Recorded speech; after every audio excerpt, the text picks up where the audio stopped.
അപ്പോൾ ജോബി, നമ്മൾ ഇലക്ട്രോസ്റ്റാറ്റിക്സിനെ പറ്റി പഠിക്കാൻ തുടങ്ങുകയാണ്. അപ്പോൾ ഇലക്ട്രിസിറ്റി നമ്മുടെ ലോകത്തിൽ വളരെ ഇമ്പോർട്ടൻ്റ് ആണല്ലേ. Electricity rules the world. Electricity ഇല്ലാതെ നമുക്കൊരു ലോകം ഇമാജിൻ ചെയ്യാനും കൂടെ പറ്റില്ല. ഏറ്റവും കൂടുതൽ മാറ്റങ്ങൾ നമ്മുടെ ജീവിതത്തിലും നമ്മുടെ ലോകത്തിലും കൊണ്ടുവന്നത് ഇലക്ട്രിസിറ്റിയാണെന്ന് വേണമെങ്കിൽ പറയാം. പക്ഷേ ഈ ഇലക്ട്രിസിറ്റിയുടെ സ്റ്റഡി തുടങ്ങിയത് ഇതേമാതിരി യൂസ്ഫുൾ കാര്യങ്ങൾ വെച്ചിട്ടല്ല. ഇലക്ട്രിക് കറൻസ് ഒക്കെ വളരെ യൂസ്ഫുള്ളാണ്, പക്ഷെ അത് വെച്ചിട്ടല്ല ഒരു ഇലക്ട്രിസിറ്റിയുടെ സ്റ്റഡി പണ്ട് തുടങ്ങിയത്. ഒരു കൗതുകമായിട്ടാണ് തുടങ്ങിയത്, ഒരു ക്യൂരിയോസിറ്റി ആയിട്ട്. നമ്മളെല്ലാവരും ഇതേമാതിരിയുള്ള എക്സ്പെരിമെൻ്റ് ഒക്കെ ചെയ്തിട്ടുണ്ടല്ലേ. എന്താ, ഞാനൊരു പ്ലാസ്റ്റിക് ബാഗിൽ കുറേ പേപ്പർ കഷ്ണം ഇങ്ങനെ ഒട്ടിക്കുകയാണ്. അതിനെ ഞാൻ മുടിയിൽ റബ്ബ് ചെയ്തിട്ട് കൊണ്ടുവരുമ്പോൾ ഇതേമാതിരി പേപ്പർ കഷ്ണങ്ങൾ ഇങ്ങനെ അതിൽ ഒട്ടിപ്പിടിക്കുന്നുണ്ട്. ഇതേമാതിരിയുള്ള ഒരു ക്യൂരിയസ് എക്സ്പെരിമെൻ്റ് വെച്ചിട്ടാണ് പണ്ട് ഈ ഇലക്ട്രിസിറ്റിനെ പറ്റിയിട്ട് ആൾക്കാരെ കണ്ടുപിടിച്ചത്. ആദ്യം കണ്ടുപിടിച്ചത് ഗ്രീസിലത്തെ ആൾക്കാരാണ്. അവർക്ക് പക്ഷേ ഇതേമാതിരി പ്ലാസ്റ്റിക് ഒന്നും ഉണ്ടായിരുന്നില്ല. അവർ ഒരു റെസിനാണ് ഉപയോഗിച്ചത്, കുന്തിരിക്കം എന്ന് പറഞ്ഞ റെസിൻ. അതിന് ഇംഗ്ലീഷിൽ ആംബർ എന്ന് പറയും. അപ്പോൾ അതിനെ ഇതുമാതിരി ഉരച്ചിട്ട് വല്ല കമ്പിളി കൊണ്ട് ഉരച്ചാൽ ഇതേമാതിരി ചെറിയ ചെറിയ സാധനങ്ങളെ അട്രാക്ട് ചെയ്യാൻ പറ്റുന്ന അവർ കണ്ടുപിടിച്ചു.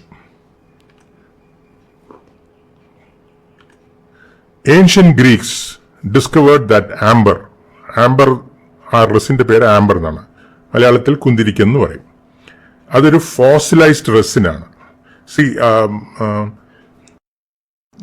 ജോബി, ക്രിസ്മസ് ട്രീ കണ്ടിട്ടുണ്ടോ? കണ്ടിട്ടുണ്ട്. ആ ക്രിസ്മസ് ട്രീന്റെ ഒരു ബ്രാഞ്ച് പൊട്ടിച്ചാലേ അതിൽ നിന്ന് ഒരു വൈറ്റ് ലിക്വിഡ് വരും. ആ വൈറ്റ് ലിക്വിഡ് ഒരു സ്റ്റിക്കി വൈറ്റ് ലിക്വിഡ് വരും. അത് ഉണങ്ങിയാലേ ഒരു ഓറഞ്ച് കളേർഡ്, കുറച്ച് ട്രാൻസ്പെറന്റ് ആയിട്ട് ട്രാൻസ്ലൂസന്റ് ആയിട്ട് ഒരു ഓറഞ്ച് കളേർഡ് സാധനമായിട്ട് അത് ഉണങ്ങിപ്പിടിക്കും. അതൊരു റെസിനാണ് കേട്ടോ. അത് മുഴുവൻ റെസിനല്ല, റെസിനും വേറെ എന്തൊക്കെയോ കലർന്നിട്ടുള്ളൊരു സാധനമാണ്. എൻ്റെ ഗ്രാൻഡ് ഫാദർ പണ്ട് ഇതേമാതിരി ഈ ക്രിസ്മസ് ട്രീന്ന് ഇതേമാതിരിയുള്ള ആ റെസിനെ പൊട്ടിച്ചിട്ട് ഒരു ബോട്ടിലാക്കിയിട്ട് വെള്ളം ഒഴിച്ചിട്ട് പശയായിട്ട് ഉപയോഗിക്കും. ഓക്കെ, പക്ഷെ ശരിക്കും പറഞ്ഞാൽ ശരിയായ റെസിൻ വാട്ടർ സോളിബിൾ അല്ല. അപ്പോൾ ആ ക്രിസ്മസ് ട്രീയിൽ വരുന്നത് റെസിൻമാരി ആയിരിക്കണമെങ്കിലും അത് പ്യൂർ റെസിൻ അല്ല എന്നാണ് എനിക്ക് തോന്നുന്നത്. എന്തായാലും ഈ ഏൻഷ്യൻ ഗ്രീക്സ് ഇതേമാതിരി റെസിന്റെ ഒരു വടിയോ എന്തെങ്കിലുമൊക്കെ ഉപയോഗിച്ചിട്ട് ഇതേമാതിരി ഞാൻ ഈ വീഡിയോയിൽ കാണിച്ചിരിക്കുന്ന മാതിരി ചെറിയ ചെറിയ സാധനങ്ങളെ അട്രാക്ട് ചെയ്യാൻ പറ്റുന്നുണ്ടെന്ന്, എന്തെങ്കിലും വെച്ചിട്ട് കമ്പിളി വെച്ചിട്ട് വരച്ചാൽ ഇതേമാതിരി അട്രാക്ട് ചെയ്യാൻ പറ്റുന്നുണ്ടെന്ന് അവർ മനസ്സിലാക്കി. അപ്പൊ അവരെന്താ വിചാരിച്ചറിയോ, അങ്ങനെ വരയ്ക്കുമ്പോൾ എന്തോ അതിന്റെ മേലെ വരുന്നുണ്ട്, എന്തോ ഒരു ദ്രാവകം, എന്തോ ഒരു ഫ്ലൂയിഡ് ദ്രാവകം അതിന്റെ മേലെ വരുന്നുണ്ട്, അതുകൊണ്ടാണ് അങ്ങനെ അട്രാക്ട് ചെയ്യാൻ പറ്റണമെന്ന് അവര് വിചാരിച്ചു. ആ ദ്രാവകത്തിനെ അവര് ഇലക്ട്രിക് ചാർജ് എന്നാണ് വിളിച്ചത്. കാരണം ഈ ആംബറിന് ഗ്രീക്കില് ഇലക്ട്രോൺ എന്നാണ് പേര്. അപ്പോ ഇതാണ് അപ്പോ ഇവർക്ക് വലിയ ഐഡിയ ഇല്ലെങ്കിലും എന്തോ അതിന്റെ മേലെ വരുന്നുണ്ട്, എന്തോ ഒരു ദ്രാവകം വരുന്നുണ്ടെന്ന് അവര് മനസ്സിലാക്കി. പിന്നെ കുറെ കഴിഞ്ഞപ്പോ വേറൊരു ഫ്രഞ്ച് സയന്റിസ്റ്റ്, ചാൾസ് ഡുഫേ എന്ന് പറഞ്ഞ ഫ്രഞ്ച് സയന്റിസ്റ്റ് ഇതേമാതിരി എക്സ്പെരിമെന്റ് ഇങ്ങനെ സാധനങ്ങളൊക്കെ ഉരച്ചിട്ട് അട്രാക്ട് ചെയ്യിപ്പിച്ചിട്ട് എക്സ്പെരിമെന്റ് ചെയ്തപ്പോൾ അങ്ങനെ കണ്ടുപിടിച്ചു 2 തരം ചാർജസ് ഉണ്ട്. കാരണം എന്താ അറിയോ, ഇപ്പൊ ഗ്ലാസിനെ സിൽക്ക് തുണി കൊണ്ട് ഉരച്ചാല് ഒരു തരം ചാർജുള്ള സാധനം കിട്ടും. പിന്നെ ഇതേമാതിരി ആംബർ, ആ കുന്തിരിക്കത്തിന്റെ ഒരു വടിനെ ഉരച്ചാല്, ഒരു കമ്പിളി കൊണ്ട് ഉരച്ചാല് വേറൊരു തരം ഒരു ചാർജുള്ള സാധനം കിട്ടും. ഇത് രണ്ടും വേറെ തരണമെന്ന് മനസ്സിലാക്കിയത് എങ്ങനെയാന്ന് വെച്ചാല്, ഈ ഗ്ലാസ് ഉരച്ച ഗ്ലാസും ഈ ഉരച്ച കുന്തിരിക്കവും തമ്മിൽ അട്രാക്ട് ചെയ്യുന്നതായിട്ട് കണ്ടു. അതായത് അവര് ഈ ഒരു കുന്തിരിക്കത്തിന്റെ ഒരു വടിയും ഒരു ഗ്ലാസിന്റെ വടിയും ഒരു നൂലിൽ കെട്ടി തൂക്കിയിട്ട് ഇങ്ങനെ ചാർജ് കൊടുത്തപ്പോൾ അവർ തമ്മിൽ അട്രാക്ട് ചെയ്യുന്നതായിട്ട് കണ്ടു. പിന്നെ 2 ഗ്ലാസ് റോഡ്സ് തമ്മിൽ റിപ്പൽ ചെയ്യുന്നത് കണ്ടു.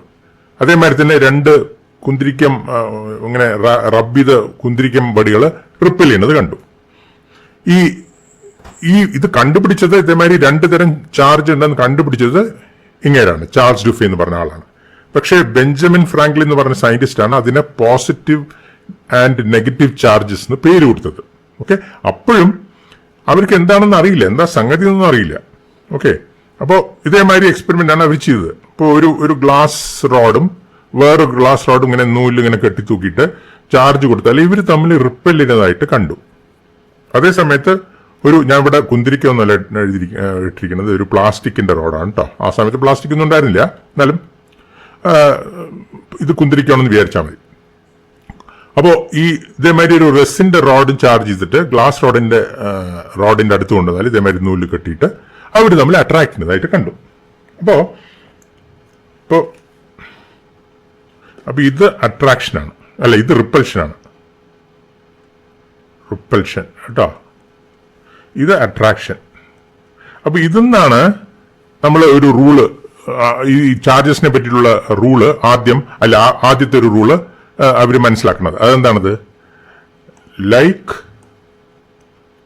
Like charges repel, unlike charges attract. അപ്പൊ ഇങ്ങനത്തെ ഇതേമാതിരിയുള്ള എക്സ്പെരിമെന്റ്സ് എന്നാണ് അവര് ഈ റൂൾസ് ഒക്കെ മനസ്സിലാക്കിയെടുത്തത്. ഇനി ഞാൻ പറഞ്ഞില്ലേ, ഇതൊക്കെ ഇങ്ങനെ സംഭവിക്കുമ്പോഴും ഇതിൽ എന്താ സംഗതി എന്നൊന്നും ആർക്കും മനസ്സിലാവുണ്ടായിരുന്നില്ല. അതൊക്കെ മനസ്സിലാവാൻ കുറേ കാലം എടുത്തു. ഇപ്പൊ നമുക്കറിയാം എന്താ ഇതിന്റെ കാരണം എന്നൊക്കെ. ഇപ്പൊ നമുക്കറിയാം എല്ലാ മെറ്റീരിയൽസും ആറ്റംസ് കൊണ്ടാണ് ഉണ്ടാക്കിയിരിക്കുന്നത്. ഒരു ആറ്റത്തില് അതായത് എല്ലാത്തിലും ആറ്റംസ് ഉണ്ട്. അപ്പോൾ ഒരു അറ്റോമിക് സ്ട്രക്ചർ ഉണ്ട്. അറ്റോമിക് സ്ട്രക്ചർ, എല്ലാ മെറ്റീരിയൽസിനും ഒരു അറ്റോമിക് ഇല്ലെങ്കിൽ ഒരു മോളിക്കുലർ സ്ട്രക്ചർ ഉണ്ട്. ഒരു ആറ്റത്തില് ഇലക്ട്രോൺസ് ഉണ്ട്. പിന്നെ ന്യൂക്ലിയസിൽ പ്രോട്ടോൺസും ന്യൂട്രോൺസും ഉണ്ട്. ഇതൊക്കെ നമുക്ക് ഇപ്പൊ അറിയാം. പിന്നെ ഈ ഇലക്ട്രോൺസ് നെഗറ്റീവ്ലി ചാർജ്ഡ് ആണ്, പ്രോട്ടോൺസ് പോസിറ്റീവ്ലി ചാർജ്ഡ് ആണ്, ന്യൂട്രോൺസ് ന്യൂട്രൽ ആണെന്നൊക്കെ നമുക്കറിയാം. അപ്പോ ഇപ്പൊ നമുക്കറിയാം ഇവിടെ എന്താ ശരിക്കും സംഭവിക്കണമെന്ന് നമുക്കറിയാം. നമ്മൾ ഇതേമാതിരി ഒരു സിൽക്ക് തുണി കൊണ്ട് ഗ്ലാസ്സിൽ വരയ്ക്കുമ്പോൾ എന്താ സംഭവിക്കണം അറിയോ? ഈ ഗ്ലാസ്സിലത്തെ ഇലക്ട്രോൺസ് ആ സിൽക്ക് തുണിയിലേക്ക് മാറിപ്പോവാണ്. അപ്പോ ഇതിനു മുമ്പ് ന്യൂട്രൽ ആയിരുന്ന ഗ്ലാസ് വടി ഇപ്പോ അതിന്റെ കുറെ ഇലക്ട്രോൺസ് ആ സിൽക്ക് തുണിയിലേക്ക് പോയപ്പോ ഇത് പോസിറ്റീവായിട്ട് വരും. അതാണ് കാര്യം. പിന്നെ അതേമാതിരി ഒരു പ്ലാസ്റ്റിക് ചീർപ്പോ അല്ലെങ്കിൽ ഒരു പ്ലാസ്റ്റിക് ബാഗ് എടുത്താൽ നമ്മൾ അതിനെ മുടിയിലോ അല്ലെങ്കിൽ വല്ല കമ്പിളിയിലോ വരച്ചാല് ആ മുടിയിൽ നിന്ന് ഇലക്ട്രോൺസ് ഈ പ്ലാസ്റ്റിക് വടിയിലേക്ക് വരും. അപ്പോൾ ആ മുടി പോസിറ്റീവായിട്ടും ഈ പ്ലാസ്റ്റിക് വടി നെഗറ്റീവായിട്ടും വരും. ഇതാണ് സംഭവിക്കുന്നത്. അല്ല ജിതിൻ, നമ്മൾ എന്തിനാണ് ഇതേമാതിരി ഇപ്പോൾ ഗ്ലാസിനെ ചാർജ് ചെയ്യാൻ സിൽക്ക് തുണി ഉപയോഗിക്കണമെന്ന് പറയണു? അതേമാതിരി ഇപ്പോൾ പ്ലാസ്റ്റിക്കിനെയോ ഇതുമാതിരി ആംബർ കുന്തിരിക്കത്തിനെ ചാർജ് ചെയ്യാൻ കമ്പിളി ഉപയോഗിക്കണമെന്ന് പറയണു. എന്താ അങ്ങനെ അങ്ങനെ അങ്ങനെ പെർട്ടിക്കുലർ സാധനങ്ങൾ ഉപയോഗിച്ചിട്ട് എങ്ങനെ ചാർജ് വരുള്ളൂ എന്ന് പറയാൻ കാരണം? ജോബി, നമ്മൾ ഇതിപ്പോൾ ഒരു ഗ്ലാസ് റോഡ് എടുത്തിട്ട് നമ്മൾ ഇപ്പോൾ സിൽക്ക് തുണിയല്ല, വേറെ ഏതെങ്കിലും ഒരു കോട്ടൺ തുണിയോ വേറെ വല്ല സാധനം വെച്ചിട്ട് റബ്ബ് ചെയ്യണമെങ്കിൽ ഉണ്ടല്ലോ, നമ്മൾ റബ്ബ് ചെയ്യുമ്പോൾ എന്താ സംഭവിക്കണം അറിയോ? നമ്മളിങ്ങനെ ഉരയ്ക്കുമ്പോൾ അവർ ഈ 2 സർഫസസ് തമ്മിൽ ഇങ്ങനെ കൂടുതൽ കോണ്ടാക്റ്റിൽ വരികയാണ്. പിന്നെ അപ്പോൾ നമ്മളിങ്ങനെ റബ്ബ് ചെയ്യുമ്പോൾ ഈ ഇലക്ട്രോൺസ് ആ രണ്ട് സർഫസിലത്തെയും ഇലക്ട്രോൺസ് ഇളകി നമ്മൾ അതിനെ ഇളക്കി വിടുകയാണ്.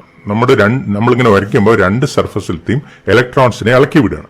അപ്പോൾ നമ്മൾ ഏതെങ്കിലും ഇതിപ്പോൾ ഒരു ഗ്ലാസിനെ ഏതെങ്കിലും വെച്ചിട്ട് ഇങ്ങനെ റബ്ബ് ചെയ്യുമ്പോൾ ഇങ്ങനെ ഈ ഇളക്കി വിടുന്ന ഇലക്ട്രോൺസ് കുറച്ച് അങ്ങോട്ടും വരും, കുറച്ച് ഇങ്ങോട്ടും പോകും. അതായത് ഗ്ലാസ്സിന് കുറെ ഇലക്ട്രോൺസ് ആ തുണിയിലേക്കും പോകും, ആ തുണിയിൽ നിന്ന് കുറെ ഇലക്ട്രോൺസ് ഈ ഗ്ലാസ്സിലേക്കും വരും. അപ്പൊ മൊത്തമായിട്ട് നോക്കുമ്പോൾ ഒന്നും സംഭവിച്ചിട്ടുണ്ടാവില്ല.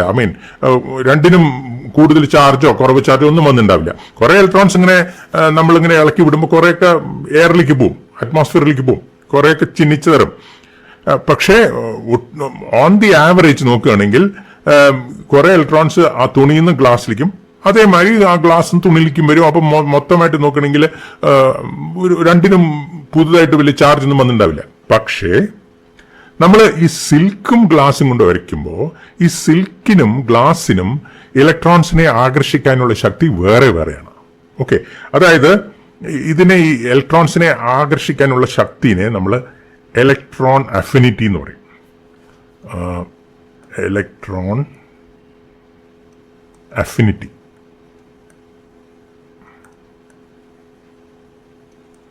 അപ്പോ സിൽക്കിന് ഇലക്ട്രോൺ അഫിനിറ്റി ഗ്ലാസിനെക്കാട്ടിലും കൂടുതലാണ്. അപ്പൊ നമ്മൾ ഒരു സിൽക്ക് തുണി വെച്ചിട്ട് ഇതേമാതിരി ഗ്ലാസിനെ വരയ്ക്കുമ്പോൾ ഈ ഇളകിവിടുന്ന ഇലക്ട്രോൺസ് കൂടുതലും സിൽക്കിൽ ഒട്ടിയിരിക്കും, ഗ്ലാസ്സിൽ ഒട്ടിയിരിക്കില്ല. അതുകൊണ്ടാണ് ഈ ഗ്ലാസ്സിൽ പോസിറ്റീവ് ചാർജും സിൽക്കിൽ നെഗറ്റീവ് ചാർജും വരുന്നത്. അതേമാതിരി ഇവിടെ ഒരു പ്ലാസ്റ്റിക് ചീർപ്പ് നമ്മുടെ മുടിയിൽ വരച്ചാൽ നമ്മുടെ മുടിന്റെ ഇലക്ട്രോൺ അഫിനിറ്റിയും പ്ലാസ്റ്റിക്കിന്റെ ഇലക്ട്രോൺ അഫിനിറ്റിയും വേറെയാണ്, നല്ല വ്യത്യാസമുണ്ട്. അപ്പോൾ ഈ ഇളക്കി വിടുന്ന ഇലക്ട്രോൺസ് മുടിയിൽ നിന്ന് പ്ലാസ്റ്റിക്കിൽ ഒട്ടിയിരിക്കും. കാരണം പ്ലാസ്റ്റിക്കിലാണ് കൂടുതൽ മുടിനെ വെച്ച് നോക്കുമ്പോൾ കൂടുതൽ ഇലക്ട്രോൺ അഫിനിറ്റി പ്ലാസ്റ്റിക്കിനാണ്. ഇതേമാതിരി ഉരച്ചിട്ട് ചാർജ് ചെയ്യുന്ന ഫിനോമിനെ നമ്മൾ എന്താ പറയാ അറിയോ?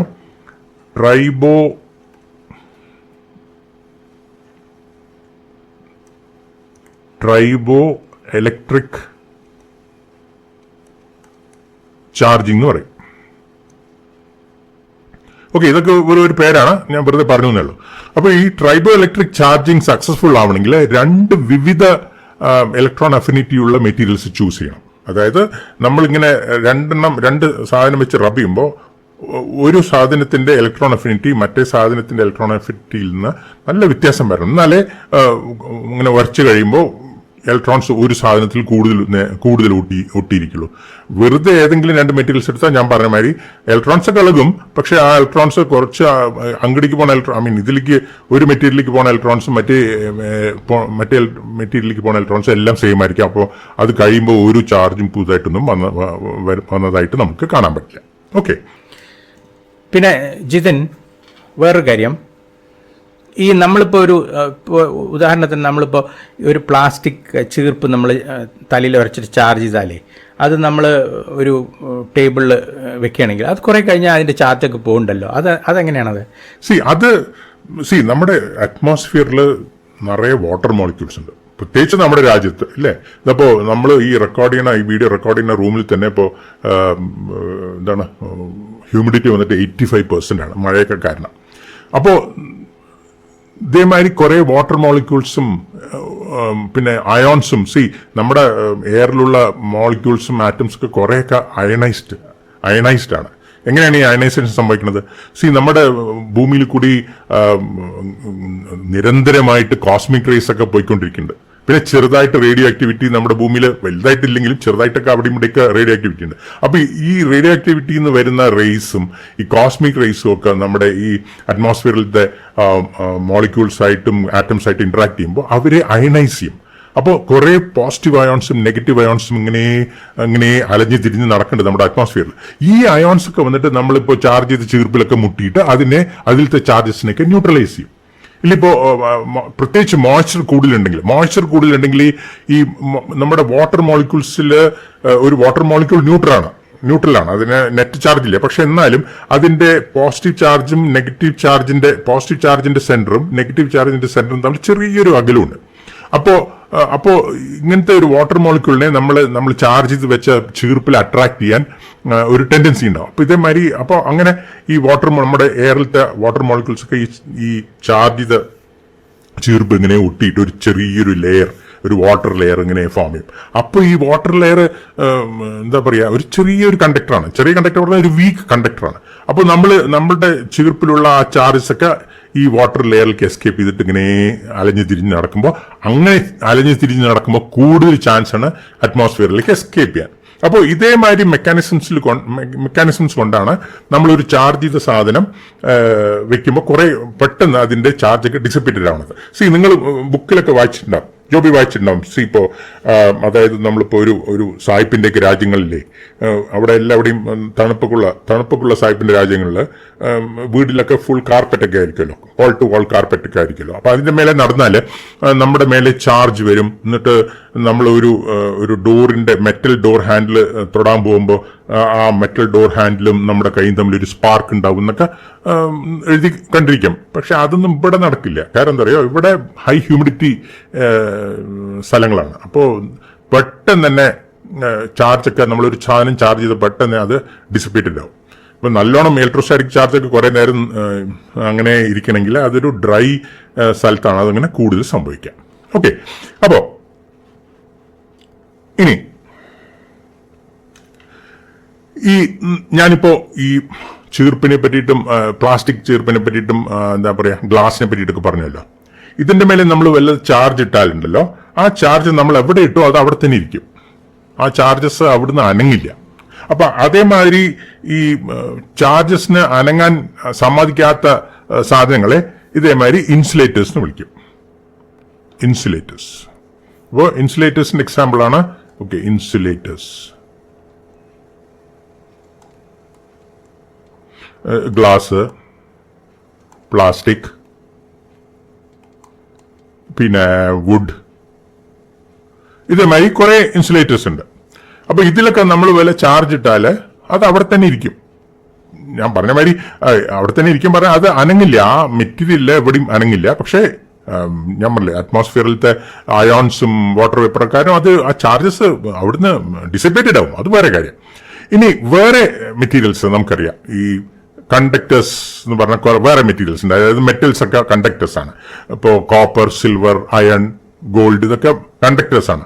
അപ്പൊ അങ്ങനത്തെ ഒരു മെറ്റീരിയൽ എടുത്താലുണ്ടല്ലോ, ഒരു കോപ്പർ വയറോ ഇല്ലെങ്കിൽ ഒരു കോപ്പർ റോഡോ ഇല്ലെങ്കിൽ ഒരു കോപ്പർ സ്ഫിയറോ വല്ലതും എടുത്താൽ അതിന്റെ മേലെ നമ്മൾ ചാർജ് ഇട്ടാലുണ്ടല്ലോ, നമ്മളിപ്പോൾ കുറെ ഇലക്ട്രോൺസ് ഒരു കോപ്പറിന്റെ റോഡിലോ കോപ്പറിന്റെ സ്ഫിയറിൽ ഇട്ടാലുണ്ടല്ലോ, ആ ഇട്ട ഇലക്ട്രോൺസ് അപ്പൊ തന്നെ തമ്മിൽ മാറി മാറി അവരുടെ മേലുള്ള ഫോഴ്സ് സീറോ ആക്കാൻ നോക്കും. അതായത് അവിടെ അങ്ങനത്തെ കണ്ടക്ടേഴ്സിൽ ഇലക്ട്രോൺസിനൊക്കെ ഈസി ആയിട്ട് മൂവ് ചെയ്യാൻ പറ്റും.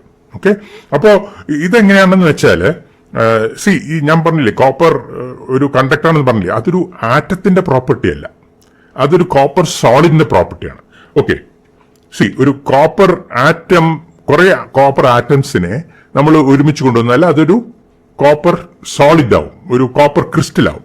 ഇതുമായി ഇതാണ് ഒരു കോപ്പർ ക്രിസ്റ്റലിന്റെ ഒരു ക്രിസ്റ്റൽ സ്ട്രക്ചർ. ഇതിലത്തെ ഓരോ സ്ഫിയറും ഒരു കോപ്പർ ആറ്റമാണ്. ഓക്കെ, അപ്പൊ ഈ കോപ്പർ ആറ്റം ഇങ്ങനെ ഒരുമിച്ച് കൊണ്ടുവന്നാൽ അവർ ഇങ്ങനത്തെ ഒരു സ്ട്രക്ചറിലാണ് ഒരു സോളിഡ് ആയിട്ട് ഫോം ചെയ്യണത്. അപ്പൊ ഈ കണ്ടക്ടിവിറ്റി എന്ന് പറയുന്നത് അത് കോപ്പർ ആയാലും ശരി, ഗോൾഡ് ആയാലും ശരി, പിന്നെ അലൂമിനിയം ആയാലും ശരി, അത് ഒരു സോളിഡിന്റെ പ്രോപ്പർട്ടിയാണ്, ഒരു ആറ്റത്തിന്റെ പ്രോപ്പർട്ടി അല്ല.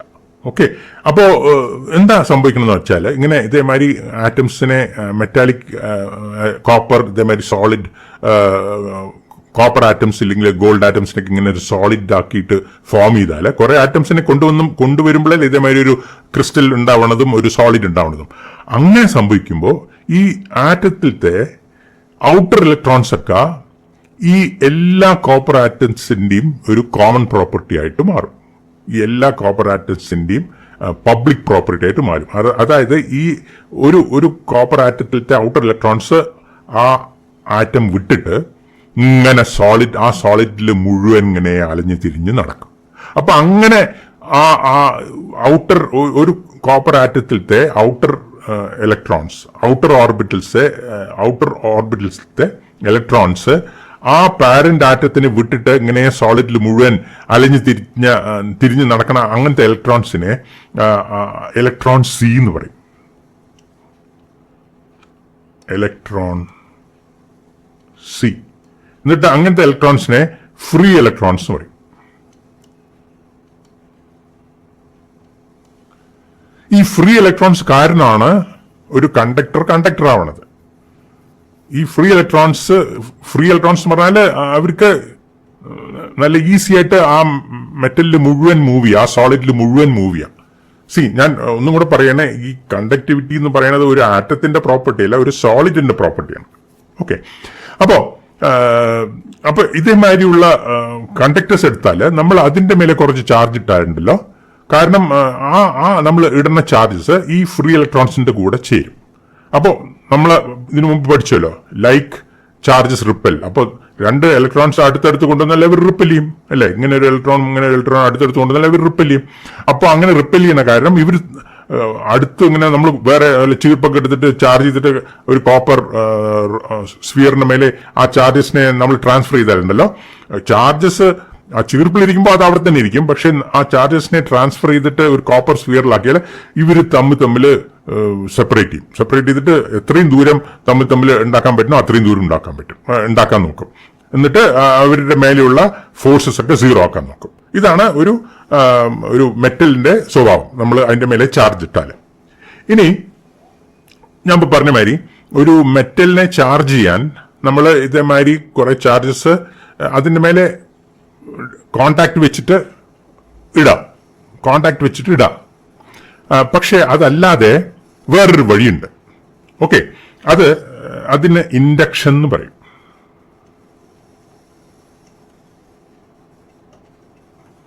അതിന്റെ ഒരു എക്സാമ്പിൾ ഞാൻ ഇപ്പോൾ കാണിച്ചു തരാം.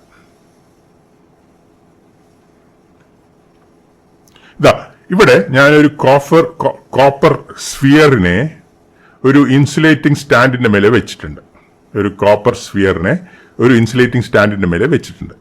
എന്നിട്ട് അതിന്റെ അടുത്ത് ഞാൻ ഒരു പ്ലാസ്റ്റിക് വടി കൊണ്ടുവന്നിരിക്കുകയാണ്. ഈ പ്ലാസ്റ്റിക് വടിനെ ഞാൻ ഇങ്ങനെ നെഗറ്റീവ് ചാർജ് കൊടുത്തിട്ട് ചാർജ് ചെയ്തിട്ടുണ്ട്. എങ്ങനെയാ, മുടിയിൽ വരച്ചിട്ടോ കമ്പിളിയിൽ വരച്ചിട്ടോ അങ്ങനെ ഒരു ചാർജ് ചെയ്ത പ്ലാസ്റ്റിക് വടി കൊണ്ടുവന്നിട്ടുണ്ട്. അപ്പോ ഈ കോപ്പർ സ്ഫിയറിലത്തെ ഈ സൈഡിലത്തെ ഫ്രീ ഇലക്ട്രോൺസ് ഇതിന്റെ റിപ്പൾഷൻ കാരണം ഇങ്ങോട്ടേക്ക് മാറും. അങ്ങനെ എന്താ മാറാൻ കാരണം ഇത് ഫ്രീ ഇലക്ട്രോൺസ് ആണ്. ഒരു കണ്ടക്ടറിൽ ഫ്രീ ഇലക്ട്രോൺസിനെ മൂവ് ചെയ്യാൻ പറ്റും. അപ്പൊ അങ്ങനെ മൂവ് ചെയ്യാൻ പറ്റുമ്പോൾ ഈ ചാർജസിന്റെ റിപ്പൾഷൻ കാരണം ഈ ഫ്രീ ഇലക്ട്രോൺസ് ഒക്കെ, എല്ലാ ഫ്രീ ഇലക്ട്രോൺസും അല്ല കേട്ടോ, കുറെ ഫ്രീ ഇലക്ട്രോൺസ് ഈ സൈഡിൽ വരും. എന്താ എല്ലാ ഫ്രീ ഇലക്ട്രോൺസും അങ്ങോട്ട് പോകാത്തത്? കാരണം കുറെ ഫ്രീ ഇലക്ട്രോൺസ് ഇങ്ങോട്ട് വരുമ്പോൾ അത് ഇനി പിന്നെ വരുന്ന ഫ്രീ ഇലക്ട്രോൺസിനെ എതിർക്കും. ഈ ഇലക്ട്രോൺസ് തമ്മിൽ റിപ്പൾഷനൊക്കെ ഉണ്ടല്ലോ. അപ്പോൾ ഇവിടെ കുറെ ഒരു 6 ഫ്രീ ഇലക്ട്രോൺ ഇവിടെ ഉണ്ടെന്ന് നോക്കി. ഇപ്പോൾ 7ാമത്തെ ഒരു ഫ്രീ ഇലക്ട്രോൺ വരുമ്പോൾ അതിനെ അത് റിപ്പൽ ചെയ്യും. അത് മാത്രമല്ല, ഇവിടെ ഈ ഇലക്ട്രോൺസ് ഇവിടുന്ന് ഇങ്ങോട്ടേക്ക് വരുമ്പോൾ ഇവിടെ പോസിറ്റീവ് ചാർജ് വരും. കാരണം തുടക്കത്തിൽ ഇത് മൊത്തം ന്യൂട്രൽ ആയിരുന്നല്ലോ. ഇപ്പൊ അവിടെ കുറെ പോസിറ്റീവ് ചാർജ് വന്നു. ആ പോസിറ്റീവ് ചാർജസും ഈ ഇലക്ട്രോൺസിനെ അങ്ങോട്ടേക്ക് പോകുന്നതിന് എതിർക്കും. ഈ ഇലക്ട്രോൺസും ഇവിടെ ഇരിക്കുന്ന ഇലക്ട്രോൺസും എതിർക്കും. ഈ പോസിറ്റീവ് ചാർജസും ഒരു ഇലക്ട്രോണിനെ ഇങ്ങോട്ടേക്ക് പോകുന്നതിന് എതിർക്കും. അപ്പൊ ഇതിന്റെ എല്ലാം ഒരു ഇക്വിലിബ്രിയത്തിലാണ് ഈ ചാർജസ് ഒക്കെ ഉണ്ടാവണത്. അതായത് ഈ ഇവിടുത്തെ ഈ ചാർജ്ഡ് വടിന്റെ ഇലക്ട്രോൺസ്, ഈ ചാർജ് വടിന്റെ റിപ്പൾസീവ് ഫോഴ്സും ഈ പോസിറ്റീവ് ചാർജസിന്റെ അട്രാക്റ്റീവ് ഫോഴ്സും ഈ നെഗറ്റീവ് ഇലക്ട്രോൺസിന്റെ റിപ്പൾസീവ് ഫോഴ്സും ഇതെല്ലാം ചേർന്നിട്ടാണ് ഈ ചാർജസും ഒക്കെ അറേഞ്ച് ചെയ്യണത്, തമ്മിൽ അറേഞ്ച് ചെയ്യുന്നത് ഇതുകൊണ്ടാണ്. അപ്പൊ നമ്മളിപ്പോ ഇതിനെ മുട്ടിച്ചിട്ടില്ല കേട്ടോ. ഈ പ്ലാസ്റ്റിക് വടിനെ നമ്മൾ ഈ കോപ്പർ സ്ഫിയറിൽ മുട്ടിച്ചിട്ടില്ല, അങ്ങനെ അടുത്ത് കൊണ്ടുവന്നിട്ടേ ഉള്ളൂ. അങ്ങനെ കൊണ്ടുവരുമ്പോഴാണ് ഇതേമാതിരി ഒരു സംഭവം ഉണ്ടാക്കിയിരിക്കുന്നത്. ഇനി നമ്മൾ എന്താ ചെയ്യാൻ പോണെന്ന് വെച്ചാല് ഈ നെഗറ്റീവ് ചാർജസിനെ നമ്മൾ എടുത്തു കളയാൻ പോണം. എങ്ങനെ എടുത്തു കളയാൻ പോണം? ഒരു കമ്പി ഈ സൈഡിൽ കണക്ട് ചെയ്തിട്ട് ഭൂമിയിലേക്ക് കണക്ട് ചെയ്യാൻ പോണം. ഇതുമായി ഇതാണോ ഒരു കമ്പി ഈ സൈഡിൽ കണക്ട് ചെയ്തിട്ട്, ഒരു കോപ്പർ കമ്പി ഇതിന് കണക്ട് ചെയ്തിട്ട് ഭൂമിയിൽ കണക്ട് ചെയ്തിട്ടുണ്ട്. അപ്പൊ എന്ത് പറ്റും? ഈ സൈഡിലത്തെ ഇലക്ട്രോൺസ് ഒക്കെ എന്നും പറഞ്ഞിട്ട് ഭൂമിയിലേക്ക് പോകും. കാരണം ഇവിടെ നിന്ന് ഒരു റിപ്പൾഷൻ, ഈ ഇലക്ട്രോൺസും നമ്മൾ ഇവിടുന്ന് റിപ്പൽ ചെയ്തിട്ട് ഈ കുറെ ഫ്രീ ഇലക്ട്രോൺസിനെ, എല്ലാ ഫ്രീ ഇലക്ട്രോൺസും അല്ല, കുറെ ഫ്രീ ഇലക്ട്രോൺസിനെ ഇങ്ങോട്ട് കൊണ്ടുവന്നു. അപ്പൊ അതിനെ നമ്മൾ ഭൂമിയിൽ കണക്ട് ചെയ്യുമ്പോൾ ഭൂമിയിലേക്ക് നമുക്ക് എത്ര ചാർജ് തള്ളിയാലും അതിന് ഇനിയും ചാർജ് അതിനെ എടുക്കാനുള്ള ശക്തിയുണ്ട്. അതിന്റെ കപ്പാസിറ്റി, ചാർജ് അബ്സോർബ് ചെയ്യാനും ചാർജ് കൊടുക്കാനുള്ള കപ്പാസിറ്റി ഭൂമിക്ക് വളരെ ഹൈ ആണ്. എത്ര വേണമെങ്കിലും കൊടുക്കാം, എത്ര വേണമെങ്കിലും വലിച്ചെടുക്കാം. അപ്പോൾ അതുകൊണ്ട് നമ്മളൊരു കോപ്പർ വയർ ഇതേമാതിരി ഒരു കോപ്പർ സ്ഫിയറിൽ കണക്ട് ചെയ്യുമ്പോൾ ഈ ഇലക്ട്രോൺസ് ഒക്കെ ഈ വയർ കൂടി അങ്ങനെ ഭൂമിയിലേക്ക് പോകും. അപ്പൊ ഈ ഇലക്ട്രോൺസ് ഒക്കെ ഭൂമിയിലേക്ക്, ഈ സൈഡിലത്തെ ഫ്രീ ഇലക്ട്രോൺസ് ഒക്കെ ഭൂമിയിലേക്ക് പോയില്ലേ? അപ്പോ എന്നിട്ട് ഈ കോപ്പർ കമ്പി എടുത്തിട്ട് ഈ പ്ലാസ്റ്റിക് വടിയും എടുത്താൽ എന്താ സംഭവിക്കുക? ഈ പോസിറ്റീവ് ചാർജസ് മാത്രമേ ഈ കോപ്പർ സ്ഫിയറിൽ ഉണ്ടാവുള്ളൂ. അതാണ്